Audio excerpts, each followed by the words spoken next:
महाराष्ट्र विधानसभा चुनाव के नतीजों पर चुनाव आयोग बुरी तरह फंस गया है, क्योंकि विपक्ष ने अब नतीजों के खिलाफ सुप्रीम कोर्ट का दरवाजा खटखटाने का ऐलान कर दिया है और विपक्ष के इस ऐलान ने चुनाव आयोग के साथ ही बीजेपी की भी चिंता बढ़ा दी है। पहले ही चुनाव आयोग पर कई गंभीर आरोप लगते रहे हैं। कहीं ना कहीं सुप्रीम कोर्ट को भी कई मामलों की जानकारी है, यानी सुप्रीम कोर्ट तक भी मामले पहुंचते रहे हैं। ऐसे में जब चुनावों में धांधली का मामला सुप्रीम कोर्ट पहुंच रहा है, वो भी तमाम सबूतों के साथ जो कि विपक्ष के पास हैं, तो फिर सुप्रीम कोर्ट चुनाव आयोग के खिलाफ कोई बड़ा एक्शन भी ले सकता है और इसी को लेकर चुनाव आयोग में खलबली मच गई है। तो क्या है विपक्ष की सुप्रीम कोर्ट से मांग और क्यों मामले के सुप्रीम कोर्ट में जाने से टेंशन में आ गया है चुनाव आयोग, इसी पर हम अपनी स्पेशल रिपोर्ट में करेंगे चर्चा। नमस्कार, मैं हूं अंशिता। जब से नए सीजीआई संजीव खन्ना ने अपना पदभार संभाला है, तभी से उनके सख्त रवैये की चर्चा हर तरफ हो रही है, क्योंकि उन्होंने पदभार संभालते ही एक के बाद एक ऐसे फैसले लिए जिसने केंद्र सरकार की नींद ही उड़ा दी। और खासकर डीवाई चंद्रचूड़ के फैसलों को जो उन्होंने बदला और जिस तरह की टिप्पणियां भी उनकी तरफ से आ रही हैं काम को लेकर, संविधान को लेकर, उस सब को देखते हुए केंद्र सरकार टेंशन में है। अब ऐसे में जैसे ही खबर आई कि विपक्ष ने सुप्रीम कोर्ट का दरवाजा खटखटाने का ऐलान किया है, तो जानकारों का दावा है कि कोर्ट से चुनाव आयोग को भी करारा झटका लग सकता है। तो अब एक सवाल यह भी उठता है कि आखिर ऐसे दावे क्यों किए जा रहे हैं। तो इसकी वजह है हाल ही में एक दूसरे मामले में सुप्रीम कोर्ट से चुनाव आयोग को करारा झटका लगा है। तो किस मामले में झटका लगा है, इस पर आगे चर्चा करेंगे, लेकिन पहले विपक्ष का प्लान क्या है चुनाव आयोग को लेकर, महाराष्ट्र चुनाव के नतीजों को लेकर, वो जान लेते हैं। तो जैसा कि आप जानते ही हैं, महाराष्ट्र में विधानसभा चुनाव के जो नतीजे आए हैं उसमें महायुति को जीत मिली है और इसके बाद से विपक्षी दल इसे स्वीकार नहीं कर पा रहे हैं। विपक्षी दल लगातार ये दावा कर रहे हैं कि चुनाव परिणाम में धांधली हुई है, ईवीएम में धांधली हुई है और ये जो नतीजे आए हैं ये जनता का फैसला नहीं है। यानी चुनाव परिणाम को लेकर विपक्षी दल आक्रामक दिख रहे हैं। अब एक तरफ तो महाविकास अघाड़ी के नेता इसे लेकर देशव्यापी आंदोलन की तैयारी कर रहे हैं, वहीं इसी बीच ये भी खबर आ रही है कि राज्य में हुए चुनाव में हारे हुए उम्मीदवार कोर्ट का रुख करेंगे। अब जानकारों के मुताबिक महाराष्ट्र में 20 से ज्यादा हारे हुए उम्मीदवारों ने कोर्ट जाने का फैसला किया है।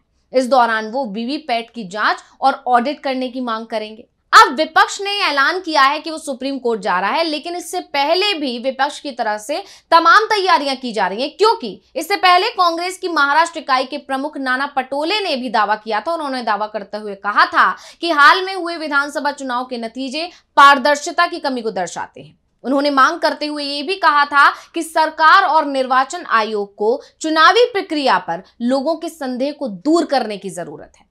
उन्होंने महाराष्ट्र विधानसभा चुनाव के फैसले को लोकतंत्र की हत्या करार दिया था। तो अब नाना पटोले ने सोशल मीडिया प्लेटफॉर्म एक्स पर लिखा कि हमने सामाजिक कार्यकर्ता बाबा आढाव से बात की, जो हाल में हुए महाराष्ट्र चुनाव में इलेक्ट्रॉनिक वोटिंग मशीन यानी ईवीएम के कथित दुरुपयोग के खिलाफ पुणे में विरोध प्रदर्शन कर रहे हैं। वह नाना पटोले से पहले कांग्रेस अध्यक्ष मल्लिकार्जुन खड़गे का भी बयान आया था। उन्होंने भी देशव्यापी आंदोलन का ऐलान किया था। क्या कुछ कहा था खड़गे ने, पहले सुन लेते हैं। मैं एक बात करूंगा, वो जरूर करूंगा और हमारे अपोजिशन लीडर राहुल गांधी जी भी इसको मानेंगे। अरे हमारा सब जितनी भी शक्ति लगा के एससी, एसटी, ओबीसी, गरीब तबके के लोग, छोटे कम्युनिटी के लोग, ये लोग जो अपना वोट दे रहे हैं वो वोट फुजूल जा रहा है। नहीं, वो ईवीएम छोड़ दो, हमको ईवीएम पीवीएम कुछ नहीं, हमको होना बैलेट पेपर पे वोट बस।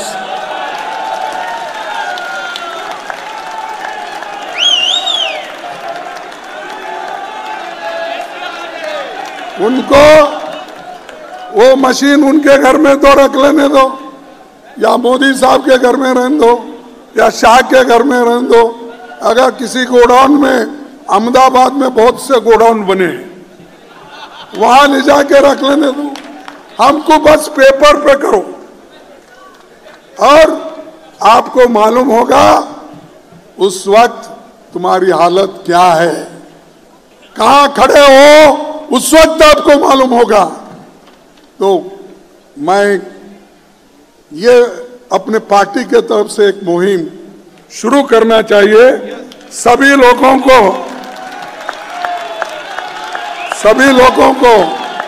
कहना चाहिए, सभी पार्टियों को भी हम कहेंगे, और राहुल गांधी जी के नेतृत्व में जैसा भारत जोड़ो यात्रा निकाले वैसा ही ये बैलेट पेपर हमको चाहिए।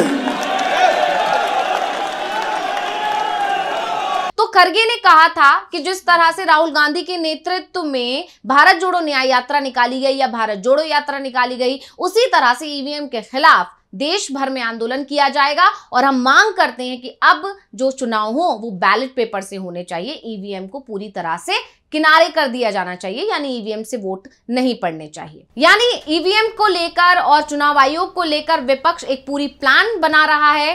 बाकायदा कांग्रेस की तरफ से एक बैठक बुलाई गई थी जिसमें पूरा प्लान तैयार किया गया था। अब इसी बीच में जैसे ही विपक्ष की तरफ से सुप्रीम कोर्ट जाने का ऐलान किया गया तो चुनाव आयोग टेंशन में आ गया है। महाराष्ट्र चुनाव के नतीजों के खिलाफ विपक्ष सुप्रीम कोर्ट जा रहा है। ऐसे में कहा जा रहा है कि संजीव खन्ना चुनाव आयोग के खिलाफ कोई बड़ा एक्शन ले सकते हैं। तो अब आपको ये बताते हैं कि आखिर ऐसे दावे क्यों किए जा रहे हैं। आपको बता दें कि सुप्रीम कोर्ट ने पोलिंग सेंटर्स पर मतदाताओं की संख्या 1200 से 1500 करने के एक फैसले पर चुनाव आयोग से जवाब मांग लिया है। कोर्ट ने चुनाव आयोग से 3 हफ्ते में संक्षिप्त हलफनामा दायर करने के निर्देश दिए हैं। सीजीआई संजीव खन्ना और जस्टिस संजय कुमार की बेंच ने चुनाव आयोग के वकील मनिंदर सिंह से फैसले के पीछे के तर्क को स्पष्ट करने का निर्देश दिया है। यानी कोर्ट ने कह दिया है कि जो भी आपने फैसला लिया है, यानी आपने 1200 से संख्या को बढ़ाकर जो 1500 किया है, इसके पीछे की आखिर वजह क्या है, क्या तर्क हैं आपके, वो जरूर स्पष्ट करें। हालांकि सिंह ने यह भी कहा कि पोलिंग सेंटर्स 2019 से वोटर्स की बढ़ी हुई संख्या को एडजस्ट कर रहे हैं। ये फैसला करने से पहले सभी राजनीतिक दलों की सलाह ली जाती है। यानी वकील की तरफ से तमाम दलीलें दी गई, लेकिन कोर्ट ने दलीलों पर ज्यादा ध्यान ना देते हुए अगली सुनवाई की तारीख दे दी है और अब अगली सुनवाई जनवरी 2025 में होगी। अगली सुनवाई से पहले याचिकाकर्ता को भी हलफनामे की एक कॉपी देने का निर्देश दिया गया है। वहीं इस पूरे मामले को लेकर जस्टिस कुमार ने सवाल भी पूछा कि एक पोलिंग स्टेशन में कई पोलिंग बूथ हो सकते हैं, तो क्या ये नीति सिंगल पोलिंग बूथ पर भी लागू होगी। दरअसल आपको बता दें कि इंदु प्रकाश सिंह ने एक याचिका दायर की थी जिसमें अगस्त 2024 में चुनाव आयोग की तरफ से जारी 2 फैसलों को चुनौती दी गई है।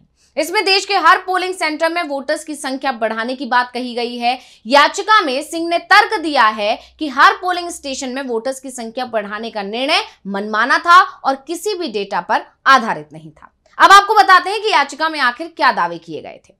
तो आपको बता दें कि 2011 से जनगणना नहीं हुई है, इसलिए निर्वाचन आयोग के पास वोटर्स की संख्या 1200 से बढ़ाकर 1500 करने के लिए कोई नया डेटा नहीं है। लिमिट बढ़ाकर आयोग ने पोलिंग सेंटर्स की ऑपरेशन स्किल से समझौता किया है। इसके कारण वोटर्स का बूथ पर वेटिंग टाइम बढ़ सकता है, भीड़भाड़ हो सकती है और मतदाता थक सकते हैं। एक वोटर को वोटिंग में लगभग 7 से 90 सेकंड लगते हैं। वोटिंग आमतौर पर 11 घंटे तक चलती है। इसका मतलब है कि हर पोलिंग स्टेशन पर केवल 495 से 660 लोग ही वोट कर सकते हैं। 65.7% के औसत को देखते हुए यह अनुमान लगाया जा सकता है कि 1000 वोटर्स के लिए तैयार एक पोलिंग सेंटर लगभग 650 वोटर्स को एडजस्ट कर सकता है। कुछ बूथ 85 से 90% के बीच भी है। अगर संख्या बढ़ती है तो लगभग 20% वोटर या तो वोटिंग टाइम खत्म होने के बाद भी लाइन में खड़े रहेंगे या फिर लंबे इंतजार के कारण अपने मताधिकार का प्रयोग करना छोड़ देंगे। विकासशील देश या लोकतंत्र में दोनों में से कोई भी बात स्वीकार नहीं है। हर पोलिंग सेंटर में अपर लिमिट बढ़ाने की ये प्रथा वोटर को मताधिकार से वंचित करने के अलावा और कुछ नहीं है। नतीजतन हाशिए पर पड़े समुदायों और निम्न आय वर्ग के लोगों पर उल्टा असर होता है। खास तौर पर दैनिक मजदूरों, रिक्शा चालक, मेड, ड्राइवर, विक्रेता लंबे समय तक इंतजार नहीं करते क्योंकि इन्हें उस दिन की मजदूरी छोड़नी पड़ती है।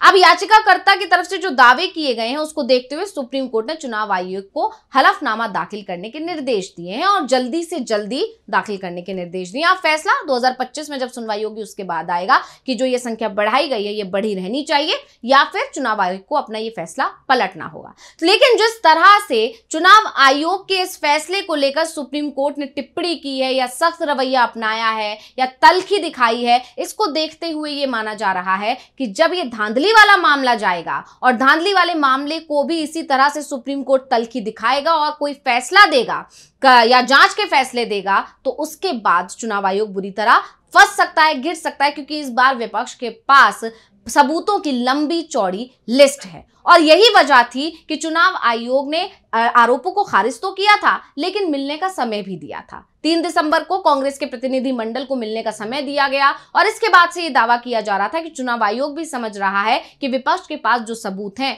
वो बहुत पुख्ता सबूत हैं और इन सबूतों के साथ अगर विपक्ष सुप्रीम कोर्ट पहुंच जाएगा तो चुनाव आयोग के लिए मुश्किल बढ़ सकती है। लेकिन अब जो खबर आई है उसने चुनाव आयोग की टेंशन बढ़ा दी है, क्योंकि विपक्ष ने ऐलान कर दिया है कि वो सुप्रीम कोर्ट जा रहा है। अब देखना होगा सुप्रीम कोर्ट क्या फैसला सुनाता है। तो ये रिपोर्ट आपको कैसी लगी, हमें कमेंट करके अपनी राय जरूर दीजिएगा। इसी के साथ मुझे दीजिए इजाजत। देखते रहिए डीवी लाइव। नमस्कार।